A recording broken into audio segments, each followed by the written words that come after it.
Man made EVM तो मोदी की जेब में है ही है। काउंटिंग होगी, उसके 1 घंटे बाद ये पार्टी जो है अपर हैंड होगी, ये पार्टी लोअर हैंड होगी। तो सॉफ्टवेयर में उनका आना तय है 24। तय ईवीएम से तय है। ईवीएम तय करता है कि मोदी जी आएंगे या मोदी जी के अलावा आए, ये ईवीएम तय करता है। ये 2014 में आए थे, बाई इलेक्शन आए थे, लोगों ने जिनको जिताया था। इसके बाद सारे चुनाव ईवीएम से हुए और ईवीएम सॉफ्टवेयर से कंट्रोल होता है। वो कंट्रोलिंग 2 दिन बाद बदल जाती, 4 दिन बाद बदल जाती। आप 206 हड्डी के मानव को, 32 दांत के मानव को आपने कैटेगराइज किया कैसे? ये तो अभिशाप है मानव के ऊपर। रामनाथ गोविंद जी किसी 2 पंडितों के पैर छू रहे, राष्ट्रपति पैर छूता है। मैंने कहा मैं आत्महत्या कर लूं क्या? मैंने राष्ट्रपति आदिवासी बनाया है, आसान किया, देश के मूल निवासियों को लूटा। ये मोदी जी की पूरी टीम है। एक उस टीम का मापदंड है कि ये कैसे देश में रहेंगे, कैसे देश में चलाएंगे, लोगों को कैसे गुमराह करेंगे, कैसे ठगेंगे।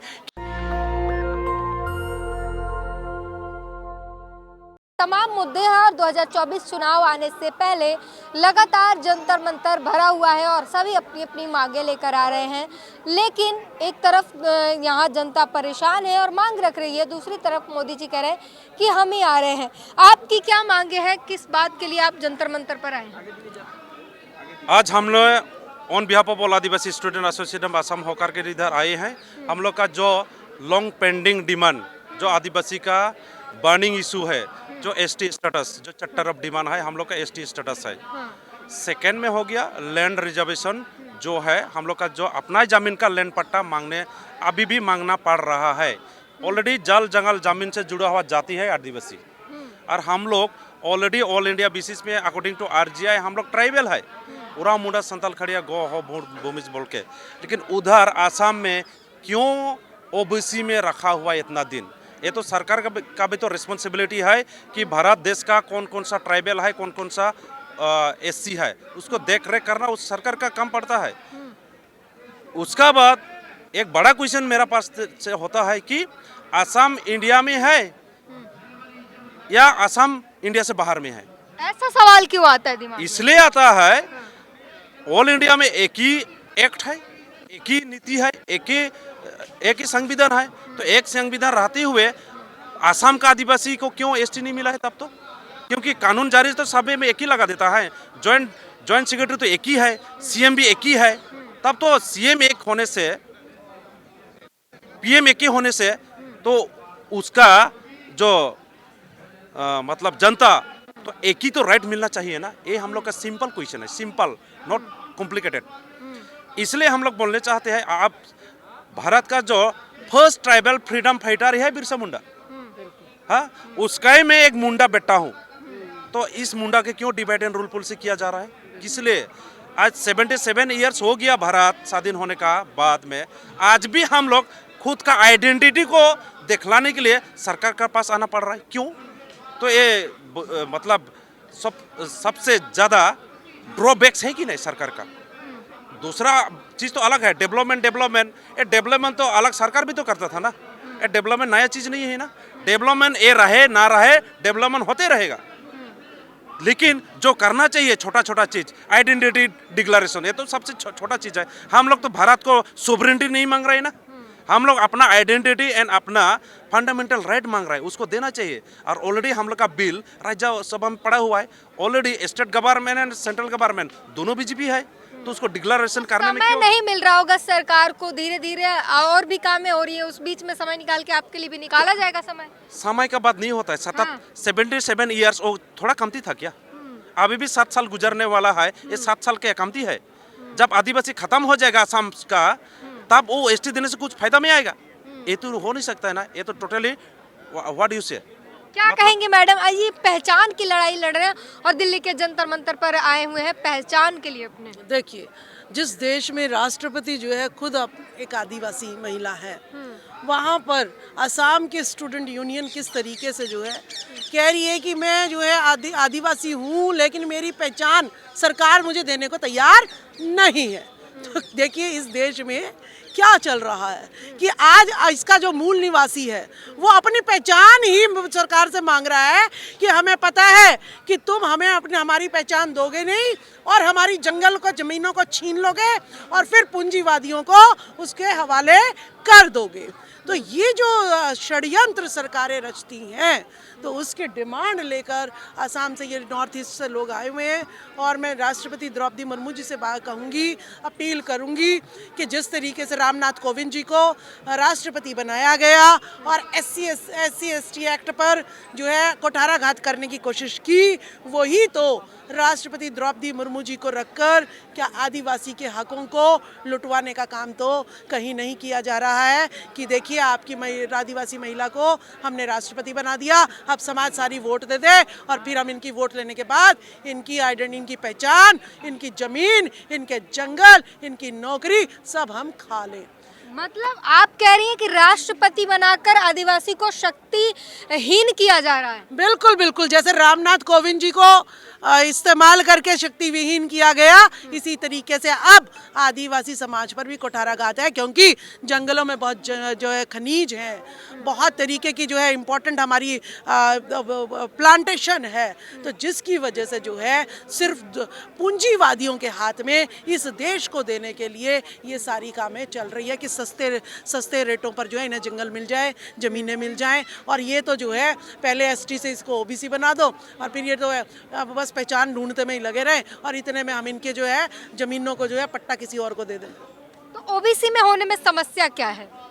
देखिए मैं तो बता रही हूँ, चाहे ST कर लो, चाहे SC कर लो, चाहे OBC कर लो, ठीक है, समस्या वहीं की वहीं खड़ी है। ना तो इनके नाम की नौकरियां हैं, ना इनके नाम के खेत खलियान है, ना जंगल है, सब सरकार ने पूंजीपतियों को दे दिए।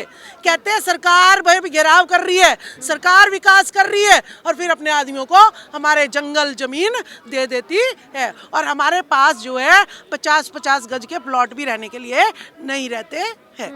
ठीक है, तो ये सारा षड्यंत्र इस देश में अभी भी ना हमने मुगल देखे ना अंग्रेज देखे, लेकिन हमने जो है बीजेपी राज देखा और कांग्रेस राज देखा, जिसमें हमारे जो है ज़मीनें भी लूट गई और जंगल भी लूट गए, बौद्ध विहार भी लूट गए, सब कुछ हमारा लूट गया। तो सब कुछ लूट गया, फिर भी ला रहे हैं बीजेपी को ही। 85% जो जनसंख्या है, अगर वही नाराज है, वही बीजेपी को ही वोट करके ला रही है, तो फिर कोई क्या करेगा? सरकार खुद से थोड़ी ना इस्तीफा तब दे देगी। देखिए, चुनाव आयोग पे सबसे बड़ा सवालिया निशान है।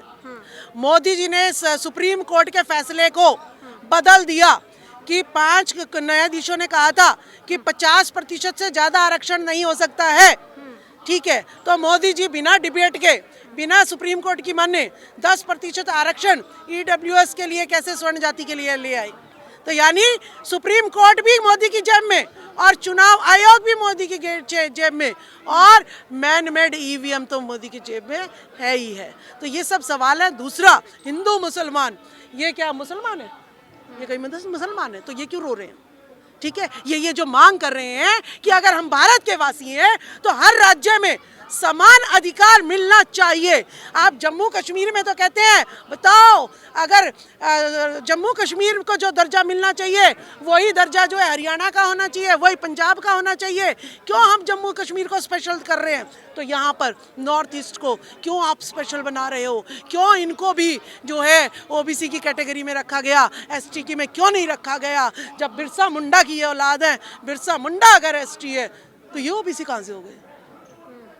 तो यानी एक ही भारत में एक ही प्रधानमंत्री अलग अलग राज्यों में अपनी बातों से मुकर रहा है।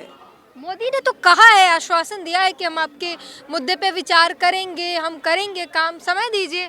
देखिए, मोदी जी जिन मुद्दों पे काम कर रहे हैं वो मुद्दा है पूंजीवादियों को इस देश से पैसा लेके भगा दो, फिर महंगाई करके सरकारी और प्राइवेट बैंकों को दोबारा भर दो, ठीक है, रोजगार जो है युवाओं के खत्म कर दो, इनको दोबारा से धन संपत्ति जमीन और रोजगार से इनको विहीन कर दो और शिक्षा से विहीन कर दो, धर्म की चाशनी चटाए जाओ, श्री राम के नारे लगाए जाओ और इनको जो है अंधभक्त बनाए जाओ और इनके हकों से जो है इनके गले में से जो है इनकी जो आखिरी जो वो कहते हैं ना कि हमारा आखिरी जो निवाला है वो भी छीन लो। वो मोदी की मंशा, इससे अलावा कोई मंशा नहीं है मोदी की। इसके बावजूद भी जनता खुश है, मोदी को लाना चाहती है। अरे चोर बार बार डाका डल रहा है, पुलिस मेरी नहीं, न्यायाधीश मेरे नहीं, ठीक है, मीडिया मेरी नहीं, ब्यूरोक्रेसी मेरी नहीं, मंत्री मेरे नहीं, मुख्यमंत्री मेरे नहीं, मोहन भागवत उनकी जेब में, तो सारा सिस्टम उन्होंने हाईजैक कर रखा है। तो मैं चाहते हुए भी गुलाम हूँ, तो गुलाम ही रहूंगी, चाहते हुए भी। आप क्या कहेंगे? सरकार ने कहा है कि आपके समस्याओं को देखा जाएगा, काम किया जाएगा, तो सरकार को समय दीजिए, सरकार काम करेगी। देखिए बात ऐसा है, समय का बात नहीं चाहता है। अगर सरकार को इंटरेस्ट रहते हैं तो उसको टाइम नहीं चाहिए, वो एक ही मिनट में कर सकता है। उसका इंटरेस्ट ही नहीं है, क्योंकि उसका इंटरेस्ट है आपको कैसे पता कि सरकार के इंटरेस्ट नहीं है? भाई 10% EWS किसी से ना संसद में बहस कराई, ना कोई कमीशन बनाया, उनका इंटरेस्ट था तो उन्होंने 10% तुरंत लागू कर दिया। उनका इंटरेस्ट नहीं है SC ST OBC में, भारत के मूल निवासी में, इसीलिए वो नहीं करेंगे, चाहे 75 साल और दे दे उन्हें। तो इंटरेस्ट की बात है ना, हम उनके नहीं है, वो 10% लोगों के है। मोदी जी ने कहा था मुझे 10% लोगों से मतलब है, तो 10% की वो जी हुजूरी कर रहे हैं। हम 90% से मतलब कैसे होगा? 10% से थोड़ी ना जीत के आ जाएंगे वो। देखिए 10% ने ही सारे शासन प्रशासन पे कब्जा कर रखा है, तो जिसके हाथ में तिजोरी होती है तो उसी के हाथ में नोट होते हैं। बाकी तो हम तो जो है गुल्लक में डालने वाले कमेरा वर्ग है, मजदूर वर्ग है, बाकी और कुछ भी नहीं। जिताने वाले तो आप ही लोग होते हैं, ज्यादातर जनता होती है, तो 10% के लिए वो काम क्यों करेंगे? पूरी जनता के लिए काम करेंगे। 10% का विषय नहीं है। मैं यहाँ पे आसाम के लोगों की जो मांग है, मैं इस मांग के साथ में हूँ। भारत के राष्ट्रपति आदिवासी हैं, ये कह करके इस समाज को ठगा ना जाए। और आजकल राजनीति में एक चल रहा है कि जाति जनगणना, मैं इसका भी समर्थन करता हूँ। इससे लोगों की एक वो आएगी, अलग अलग संख्या आएगी कि कौन बिरादरी कितनी संख्या में है, ये जरूरी है। मैं इसका भी समर्थन करता हूँ। जाति जनगणना होगी तो फिर जातीय प्रताड़ना भी तो बढ़ जाएगी। प्रताड़ना जाति भी आपने बनाई है, प्रताड़ना भी आप ही की है।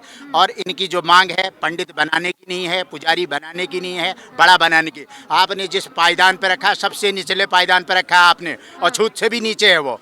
ST जो है ट्राइबल अछूत से भी नीचे है, वो मांग है। आप ये भी देने के लिए तैयार नहीं है। आप ही नहीं बनाया, हमने नहीं बनाया, आप ये कानून से बनाया। किताब आप उसमें लिखते हो फॉर्म में कि जनरल हो, ST हो, OBC हो, क्यों लिखते हो आप 206 हड्डी के मानव को, 32 दांत के मानव को आपने कैटेगराइज किया कैसे? ये तो अभिशाप है मानव के ऊपर। पहले तो आप इसी को सुधार लेते, आप इसको तो सुधार नहीं पाए। लेकिन जिसको आपने जहाँ रखा वहाँ भी नहीं रखना चाहते हो, तो आप केवल ठगना चाहते हो। मैंने राष्ट्रपति आदिवासी बनाया है, आसान किया आपने।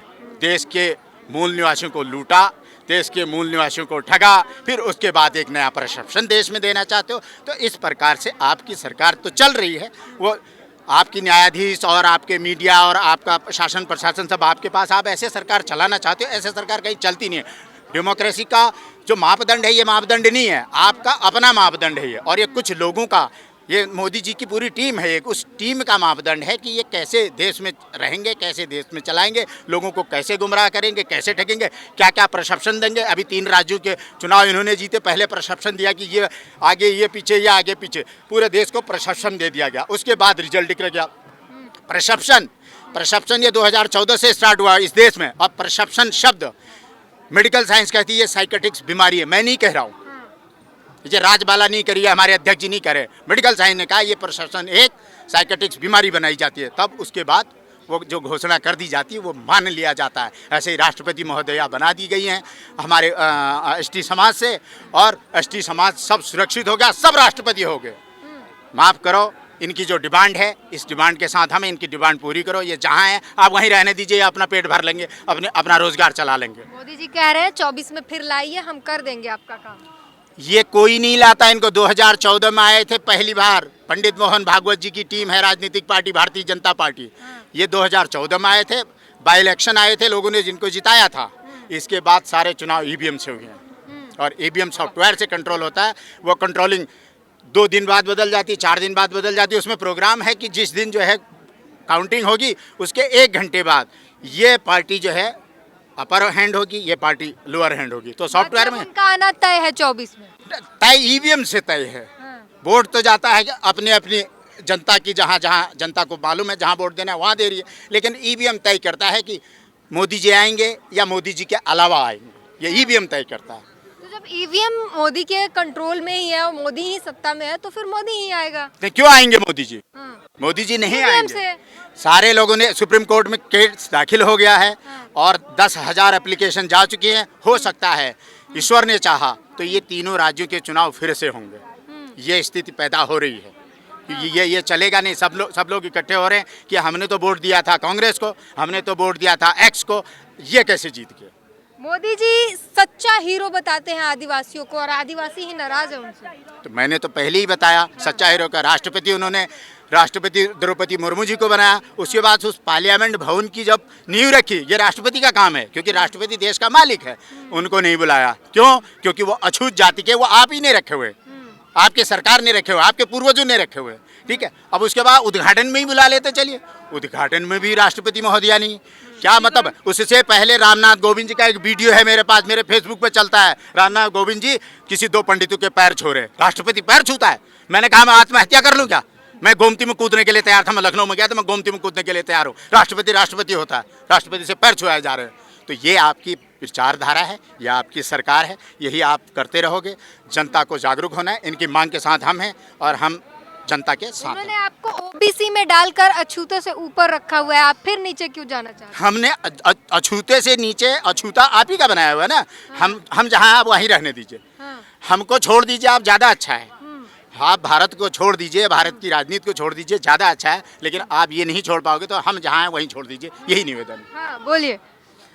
देखिए, बिल्कुल सही ये कह रहे हैं कि राष्ट्रपति द्रौपदी मुर्मू जी का शुद्धिकरण होता है, ठीक है, लेकिन कभी भी जो है प्रधानमंत्री का शुद्धिकरण क्यों नहीं होता नरेंद्र मोदी जी का? तो ये जो भेदभाव है ना कि एक ही देश और 2 व्यक्तियों के जो है पदों की गरिमा न रखते हुए उनके साथ भेदभाव होना, इसी की डिमांड है कि अगर हमें जो है, अगर हम वहाँ के मूल निवासी हैं नॉर्थ ईस्ट के, तो हम जो है एसटी में हम आते हैं तो रख दे भाई, तू नहीं कैटेगरी बनाई, तुम नहीं, और तुम ही हमें जो है ऊपर नीचे इसी चीज़ में उलझाए हुए कि तुम बस SC ST OBC करते रहो, छोटी मोटी चीज़ों के लिए लड़ते रहो और तुम जो है ऊपर पार्लियामेंट में पहुँच ना पाओ, विधानसभा में पहुँच ना पाओ और हम लोग जो है वहाँ पे राज करें और तुम्हारा शोषण करते रहें। अब नहीं पहुंचेंगे, पार्लियामेंट में आरक्षित सीटें हैं भाई, क्यों नहीं पहुंचेंगे? देखिए, आरक्षित सीटों पर सिर्फ और सिर्फ ये अपने गुलाम लेके आते हैं। जो कहेंगे कह दिन को रात, वो कहेगा जी आपने कह दिया रात तो अब रात ही है, ठीक है। तो ऐसे गुलाम वो लोग लेके आते हैं जिनके मुंह में बोलती नहीं होती है और उन्हें कहे जूता चाट तो वो जूते चाट लेंगे, ठीक है। तो ऐसे गुलाम ये लेके आते हैं, नहीं तो वो SC ST जो बाबा साहब के देन है, साहू जी महाराज की देन है, जो ज्योतिबा फूले की देन है, जो MP MLA बन रहे हैं, जिस दिन जनता जागी ना जूते लेके मारेगी इनको, ये देख लेना। तो जाहिर तौर पर आपने सुना किस तरीके से आदिवासियों के दर्द सुनाए हमने, किस तरीके से इनके साथ भेदभाव किया जाता है और अभी तक जो है किया जा रहा है, उसकी कहानी लेकर आज ये जंतर मंतर पर उपस्थित हुए हैं और केंद्र सरकार से मांग है इन्हें इनकी पहचान वापस दे दी जाए। पूरी बातचीत पर अपनी प्रतिक्रिया जरूर दीजिए। कैमरामैन आशीष के साथ ब्यूटी गिरी, नेशनल दस्तक। नेशनल दस्तक की आपसे गुजारिश है कि अगर इसको बचाना चाहते हैं तो नेशनल दस्तक को सब्सक्राइब करने के लिए रेड कलर के सब्सक्राइब बटन को दबाएं, फिर बेल आइकन की घंटी दबाएं। नेशनल दस्तक को बचाने के लिए बहुत जरूरी है कि हर खबर को शेयर करें, लाइक करें, कमेंट जरूर करें।